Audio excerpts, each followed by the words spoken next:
Characteristics of a company. Point number 1, a voluntary association. A company is a voluntary association of persons.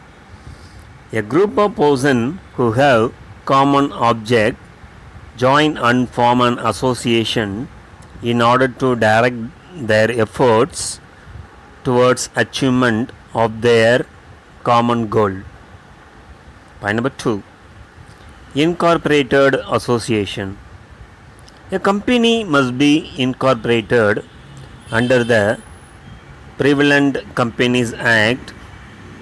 The law relating to companies in India is contained in the Companies Act 1956 as amended from time to time. An association of persons registered under the Companies Act is called as joint stock company. Point number 3, artificial legal person. A company is an artificial person created by law. It has no physical body or soul like human being, but enjoys certain legal rights conferred on it by law.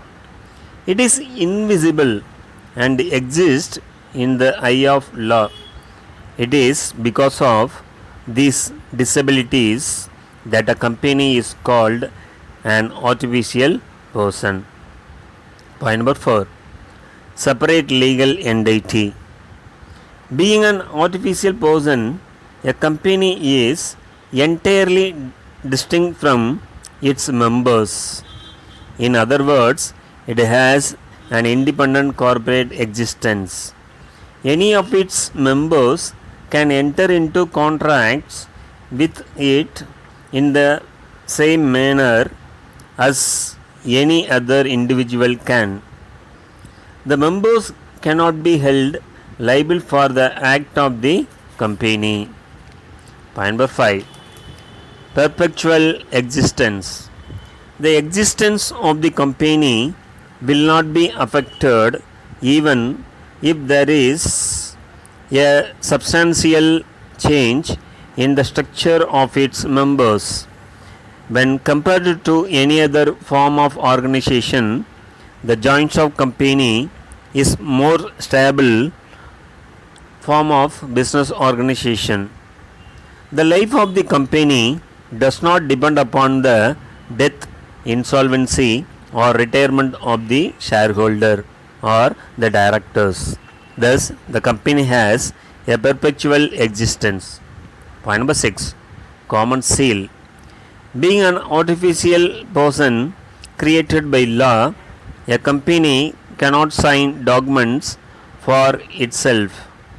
The directors are entrusted with the power to act on behalf of the company, but having a legal personality, it is bound by only those documents which bear its signature.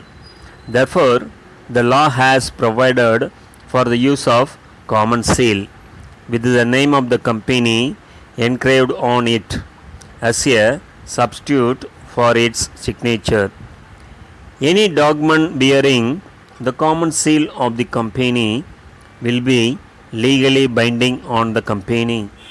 Point number 7, limited liability.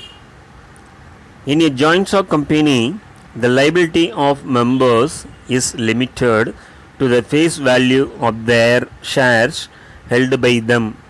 The liability of the member for the debts of the company is limited to the amount unpaid on their shares.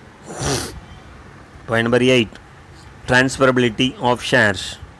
No restriction is being levied upon the transferability of shares held in a public company. In private company, some restrictions are laid over the transfer of shares. Point number 9, separate property. As a company is treated as an individual in the eyes of law, it is capable of owning, enjoying and disposing of property in its own name. Even though the share capital of the company is contributed by its shareholders, the property of the company is not the property of the shareholders. Point number lost. Capacity to sue. A company can file a suit against others and it can be sued by others in its corporate name.